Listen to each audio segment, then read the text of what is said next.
Mare, oggi tocchiamo un argomento importante. Non lo so, grazie Mare, tu mi tocchi però. Non mi toccare per ora, basta, una volta sola. Perché qua mi può toccare solo una persona, io. Va bene? Non mi può toccare più nessuno. Allora, oggi toccheremo un argomento importante. C'è solo mi viene da ridere. Mi viene da ridere. Ci sei? Vai. Sei pronto? Vai. Tu a casa hai una vita tranquilla, giusto? Insomma. Però voglio dire, i tuoi giornati si svolgono a parte di come mettere a modo, cose, sta a posto. Va bene, pronto? 10 minuti su una casa, ma c'è un po'. 10 minuti Ci sei? Vai. Hai la suocera che vive a casa con te per partito preso? Azzeccasto riscosso. No, tettorissimo! Allora, hai la suocera che ti controlla quante volte apri il rubinetto dell'acqua caura? Ma magari tu la soggi la casa. Io ti stai facendo una domanda io poi ho la casa grande, ho la dipendance, capito? Come suocera sta, cioè stando stesso coso mio, però sta a 250 metri per dire. Io là a casa e mi controllo l'acqua. Perfetto. Hai la suocera che ti controlla se quando arrivi a casa ci azzappari proprio dentro perché c'hai i piedi sporchi di fuori? Ancora ti sta sentendo con me suocera? No, ma manco completamente. Hai la suocera che ti controlla quando formaggio ci metti da pasta perché un cucchiarino da bastare?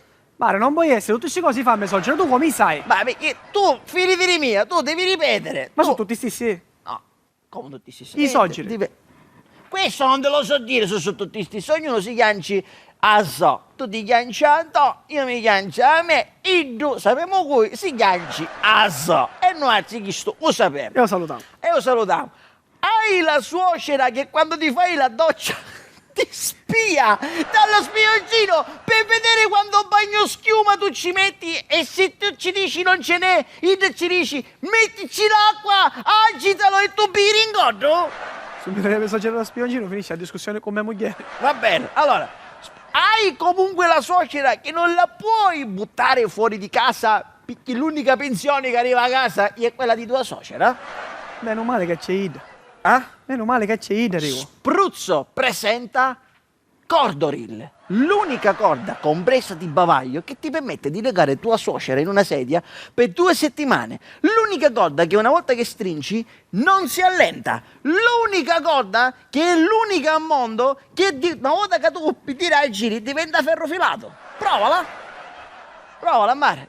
L'unica corda con delega per la pensione. Così ogni giorno uno attacchi a tua suocera, tu appigli pensioni e tua suocera non c'è più. Guarda, a delega, a delega, Rami. Ma però lo sciogli. Mare, scioglimi. No, ma come Ma attaccare a me suocera, io sciogli perché me la stai attaccato io. Spruzzoril presenta Cordoril, l'unica corda che se sbaglia a mendiratilla non si toglie più. Mare, leva 1000. Mare, ci appizzasse tutto così. Mare. Ora ci vuole Spruzzoril quello là. Mare, scioglimi che mi stai sentendo male. Mare, aspetta un minuto. Said, portami, come si chiama, lo Sbitoril, de Spruzzoril. Non c'è la maglia da accattare. Mare, 2 settimane? Ah, sta 2 settimane così. La pensione quando hai pigliato suocera? Io non uno. Ma dai per io qualche cosa. Vediamo. Vabbè, poi Roma.